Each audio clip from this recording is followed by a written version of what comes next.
Bonjour à toutes et bonjour à tous. Technicien diminue la musique. Bonne fête à tous et à toutes. Puisse cette fin d'année, la nouvelle année, être les instruments de la grâce divine. Ce matin, nous allons nous entretenir d'un sujet occulte, voire même très occulte, qui sont les maris et femmes de nuit, comme on entend généralement dans la société. De leurs vrais noms ésotériques, qui sont les incubes et les succubes. Je suis le mage Jean Kalou, métaphysicien, spécialiste des sciences occultes et spirituelles, adepte depuis plus de 33 années. Nous allons donc aborder notre sujet, les femmes et maris de nuit, les incubes ou les incubes et les succubes. Il faut déjà que vous comprenez que l'univers tel qu'il est, prenons simplement la Terre. La Terre est le miroir du ciel. Le ciel sous-entend ici, caractérisé par les 7 jours de la semaine, les 7 planètes, c'est-à-dire soleil, lundi, mardi, mercredi, jeudi, vendredi et samedi. Ces 7 planètes donc sont projetées, ou du moins projettent leur lumière sur la Terre, là où nous sommes, là où nous vivons. En plus de l'énergie de la Terre, il y a l'énergie des 7 planètes qui s'y ajoutent encore. C'est en cela que la Terre est vraiment fantastique, elle est vraiment spéciale. Hermès disait, ce qui est en haut est comme ce qui est en bas. Notre monde physique, y compris notre corps physique, est fait de 2 dimensions. Le corps physique et la Terre physique sont faits de 2 dimensions. La dimension physique dense et la dimension éthérée. Donc, parlons donc de la terre physique ou physico-éthérique.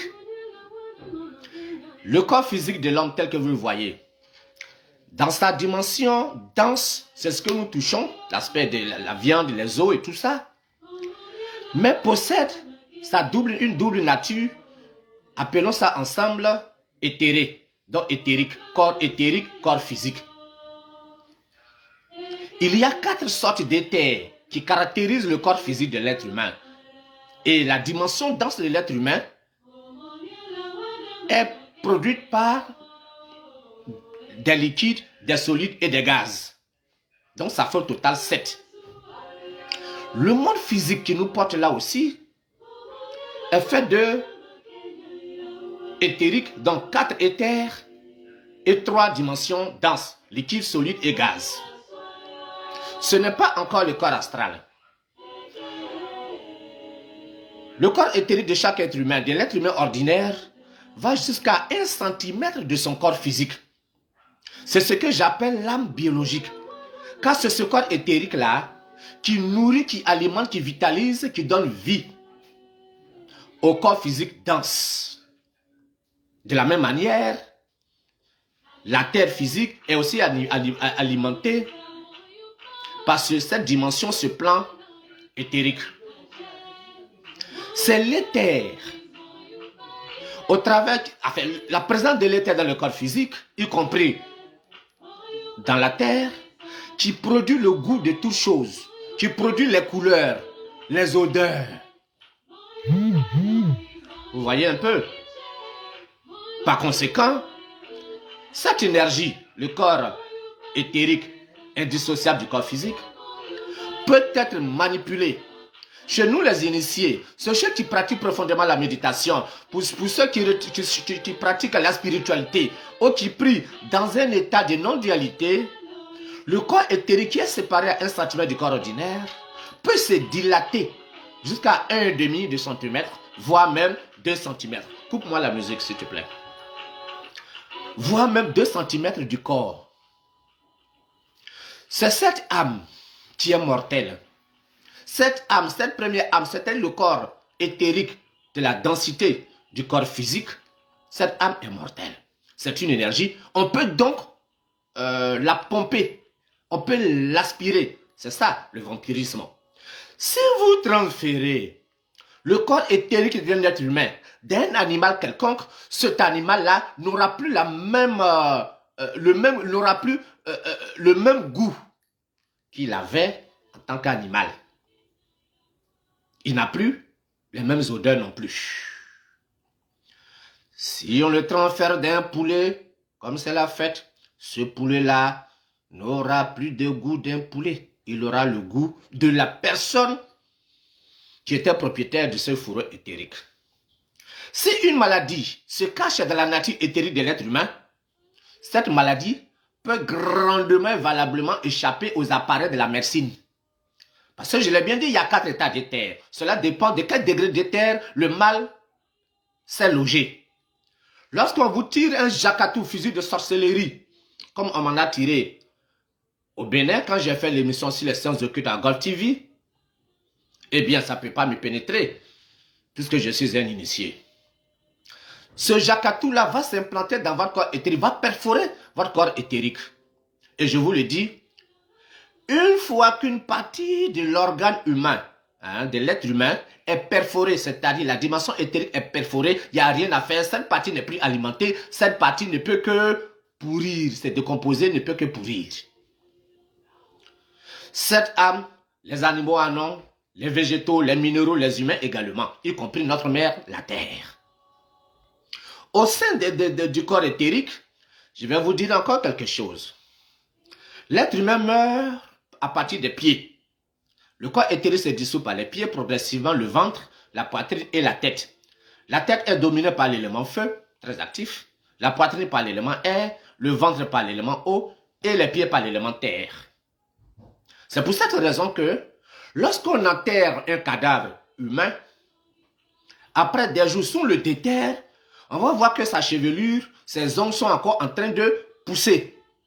Pourquoi? Parce que le feu éthérique qui est dans la tête se dissout lentement. Souvent, même, ça va jusqu'à 21, 21, 28 jours même avant son évaporation. Le corps éthérique, les expériences que nous avons eues à serre, que nous avons menées, nous donnent la couleur du corps éthérique comme la couleur bleutée de la fumée des cigarettes. Donc, tant que le corps éthérique demeure encore dans le cerveau, la mémoire, une partie de la mémoire, les images enfouies dans les neurones du cerveau sont encore vivaces. Par conséquent, un esprit vivant dans le plan éthérique de la Terre peut, avec un peu d'ingéniosité, pénétrer ce corps et apparaître à quelqu'un à distance. Parce que la mémoire se trouve encore dans les neurones de ce cerveau, de ce cadavre. Donc, les esprits du plan éthérique de la Terre sont ceux que nous appelons, nous les magistes, nous les initiés, nous les spiritualistes et occultistes appelons les incubes et les succubes.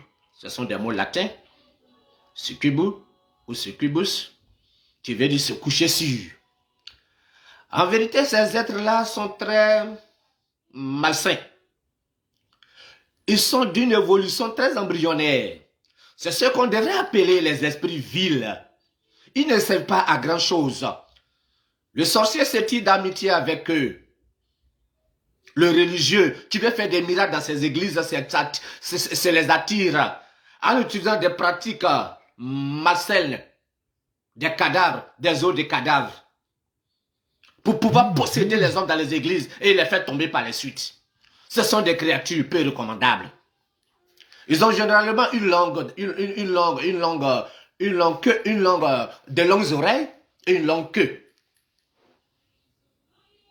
Lorsque votre aura, qui est issue de votre corps spirituel, c'est-à-dire mental et astral, n'est-ce pas, n'est pas fort, lorsque en termes simplistes, lorsque votre degré de spiritualité, votre spiritualité, qui est votre âme véritable, n'est pas suffisamment activée, vous êtes la merci de ces créatures qui emplissent la terre. Ils se nourrissent du sperme que jettent les êtres humains. Ils se nourrissent de l'énergie issue du dessous des femmes lorsqu'elles ne les lavent pas et puis elles les accrochent. Ils se nourrissent de toutes ces saletés lorsqu'il y a des guerres dans un pays et que le sang coule. Ils se nourrissent de l'énergie de ce sang-là. Ils se nourrissent du sperme lorsqu'ils violent les hommes ou les femmes. Lorsqu'ils tournent leur queue dans le sexe d'une femme, cette femme a 90% de chances, pour ne pas dire de malchance, de devenir ce que je ne vais pas nommer, c'est-à-dire le royaume de la prostitution inutile, le royaume, j'en passe. Lorsque ces incubes, les incubes sont les masculins et les succubes sont les féminins. C'est ce que vous appelez mari de nuit masculin, mari de nuit féminin. Lorsque une femme en possède et qu'elle met un enfant au monde, par le lien du sang et du sein, ces puissances-là peuvent faire tourner leur queue. Ils sont comme des simpangeurs, comme des bambouins mal éduqués. Peuvent faire tourner leur queue dans l'anus, si c'est un jeune garçon, un bébé garçon, dans l'anus de cet enfant. Ils le contaminent ainsi. Ces enfants-là ont plus la chance, pour ne pas toujours la malchance, de devenir des dépravés au sens pédérastrie du mot. Il en est de même pour les femmes. Ils se baladent beaucoup dans les maquis, dans les bars, car ils aiment l'odeur abandonnée de l'alcool et de la cigarette fumée par des hommes non spiritualisés. Ils aiment troubler par illusion le voyageur afin qu'il fasse un accident. Les sorciers en utilisent et les hommes de religion en utilisent pour faire des miracles. Le technicien me fait dire qu'il est déjà l'heure. Permettez-moi de continuer à la deuxième partie tout à l'heure. Je vais prendre un peu de sirop. On y va. Bien, on me fait dire que le samedi, et c'est ça, le samedi 15 janvier, nous aurons le deuxième rituel du groupe Pentagramme, n'est-ce pas? Pentagramme du mage Jean Kalou. C'est un autre groupe, je possède beaucoup de groupes. Et ce groupe est ouvert à tout le monde. Il n'y a pas d'inscription préalable. Comme nous l'avons fait le mois passé pour le rituel et qui a été très apprécié pour tous ceux qui ont participé sur Google Meet, donc ce rituel un autre rituel aura lieu le samedi 15 janvier, n'est-ce pas? Toujours à 9h00. Hein, et toujours le droit de participation s'élève à 1000 francs CFA. Sur les contacts qui sont là, lorsque vous payez, vous donnez votre nom et prénom comme on a fait autrefois et on écrit. On était des centaines la dernière fois et on sera cette fois-ci des milliers. Le thème de ce rituel sera le rituel d'ouverture, n'est-ce pas, de l'année 2022. Ce qui est visible comme ce qui est invisible. Ce qui est invisible doit être comme ce qui est visible.